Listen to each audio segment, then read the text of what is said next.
Varicose veins కి సరైన చికిత్స కోసం సంప్రదించండి ఎవిస్ హాస్పిటల్. నమస్కారం, సుమన్ టీవీకి స్వాగతం. 2025 ఫిబ్రవరి మాసం ద్వాదశ రాశుల వారికి గ్రహ సంచారానుసారం ఏ రకంగా ఉండిపోతుంది, ఆయా రాశుల వారికి ఎటువంటి పరిహారాలను పాటించుకోవాలి, ఈ అంశాన్ని తెలియజేసేందుకు మనతో పాటు ఉన్నారు ప్రముఖ జ్యోతిష మరియు వాస్తువేదిక నిపుణురాలు, దేవి ఉపాసకురాలు శ్రీమతి జయప్రద గారు. అమ్మ నమస్కారం. నమస్తే అమ్మ, శ్రీమాత్రి నమః. అమ్మ, ద్వాదశ రాశుల వారికి ఎలా ఉండబోతుంది ఫిబ్రవరి మాసం అంతా అని తెలుసుకునే ముందుగా గ్రహాల సంచారం ఎలా ఉంది, ఎలాంటి ఫలితాలను అందిస్తున్నాయో తెలియజేయండి. సో వచ్చే మాసం ఫిబ్రవరి మాసంలో అంటే ఏంటంటే మనకి మాఘమాసం సూర్య భగవాన్ ఒక మాసం అనమాట. సో రవి భగవాన్ ఒక బలం, రవి బలం చక్కగా అన్ని ద్వాదశ రాశుల వాళ్ళకి ఉండాలంటే మాఘమాసంలో చక్కగా పూజలు, వ్రతాలు, నోములు ఎవరెవరికి ఏ అవకాశం ఉంటే కొంచెం వదులుకోకుండా చేసుకుంటూ వెళితే ద్వాదశ రాశుల వాళ్ళు బయటపడతారు. ఎందుకంటే కొన్ని రాశులకి మంచి ఫలితాలు ఉన్నాయి, కొన్ని రాశులకి కాస్త మిశ్రమ ఫలితాలు ఉన్నాయి. సో ఈ మిశ్రమ ఫలితాలు ఉన్నవాళ్ళు, మంచి ఫలితాలు ఉన్నవాళ్ళు ఏ ఒక్క రోజు వదలకుండా చక్కగా ఈ మాసం అంతా, మాఘమాసం అంతా కొన మొదటి రోజు పాడ్యం నుంచి ప్రారంభమై అమావాస్య వరకు చాలా విశేషమైన రోజు అనమాట. సో ఏ రోజు ఏం చేసినా విశేషమే. అంటే మాఘమాసంలో ఆదివారాలు విశేషాలు, పౌర్ణమి విశేషం, అలాగని శనివారాలు, సోమవారాలు, మంగళవారాలు, బుధవారాలు అన్ని కూడా విశేషమైన రోజులే. ఏ రోజు ఏమేమి చేయాలి, చక్కగా ఏ కుదురుతారుగా ఎక్కువ చారిటీ డొనేషన్స్ చేసుకుంటూ వెళితే చాలా మంచి ఫలితాలు కనిపిస్తున్నాయి.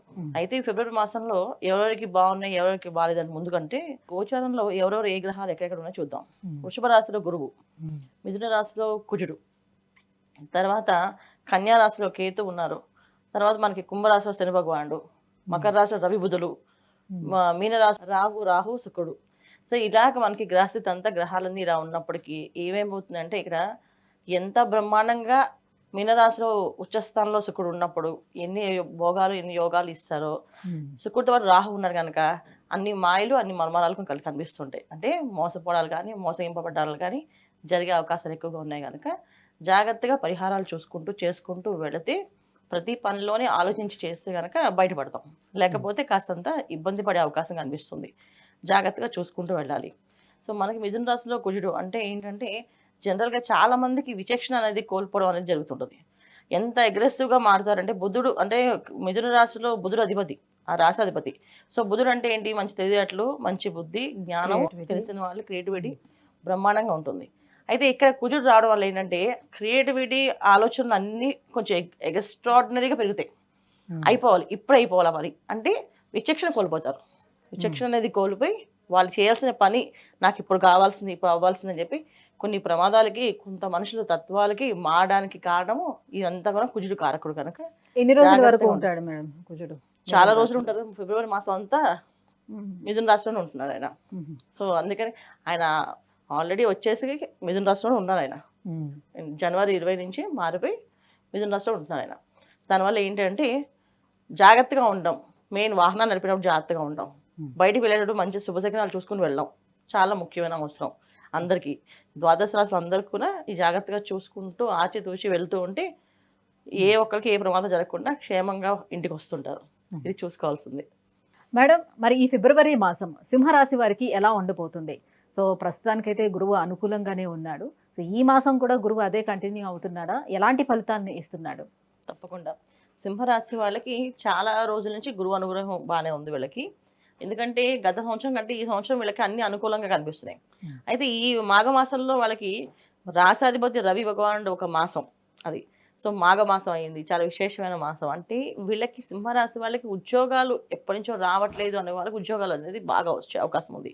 ఇక్కడ కానీ విదేశాల్లో కానీ, తర్వాత అక్కడ విదేశాల్లో ఉన్న విద్యార్థులు కానీ ఉన్నత స్థానాల్లో అంటే ఇప్పుడు విదేశాల్లో వెళ్ళి ఏదో చిన్న చిన్న పార్ట్ టైం జాబ్స్ చేసుకొని చదువుకుందాం అనుకునే పిల్లలకి చాలా కష్టపడ్డారు.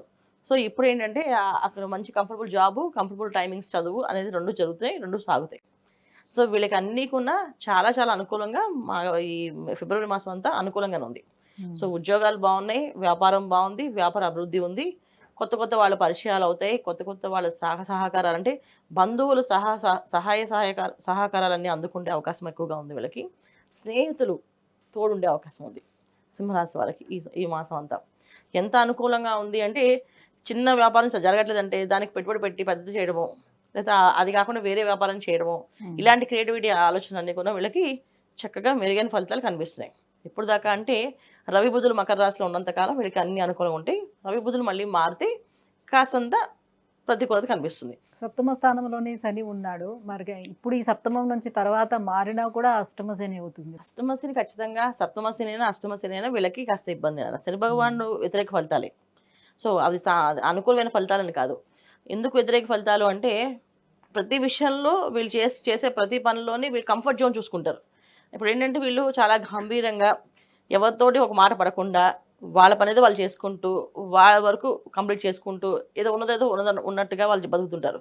కానీ శని భగవాన్ అలా కాదు. కొంచెం ఏదైనా కొంచెం మాస్ అట్రాక్షన్ అనేది కొంచెం గట్టిగా మాట్లాడానో సాధించుకోనో పోరాడమో చేస్తే ఆయన ఇష్టపడతారు.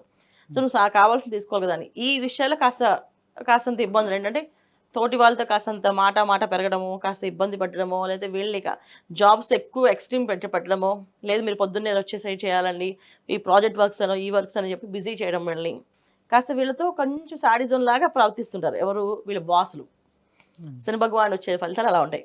సో బాస్ అవ్వచ్చు, జీవిత భాగస్వామ్యం అవ్వచ్చు, భార్య భర్తలు ఇద్దరి మధ్యలో వాగ్వాదం పెరగడం కానీ ఈగో క్లాషెస్ రావడం కానీ జరిగే అవకాశం కనిపిస్తుంది.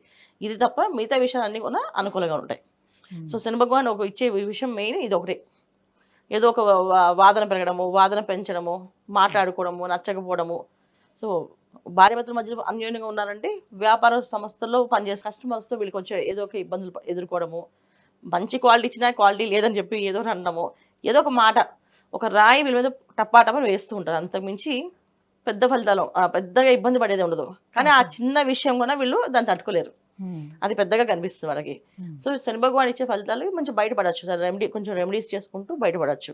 అన్నిటికంటే ముఖ్యం ఏంటంటే రవి భగవానుడు మెయిన్ అనారోగ్య సమస్య రాకుండా జాగ్రత్త పడాల్సిన అవసరం సింహరాశి వాళ్ళకి ఉంది.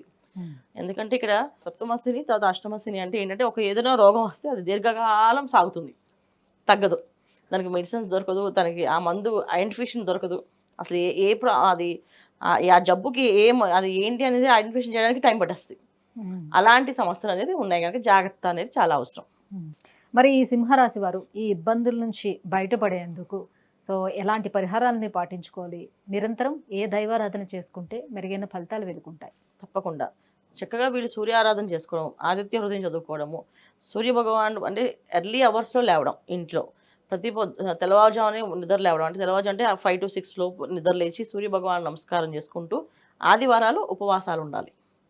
సో ఆదివారం ఉపవాసం ఉండలేని వాళ్ళు ఆదివారం శాకాహారాన్ని తీసుకోవడం, ఒక పూటైనా ఉపవాసం, ఒక పూట అన్నం తిని ఇంకొక పూట పలహారం ఏదైనా తీసుకోవడం.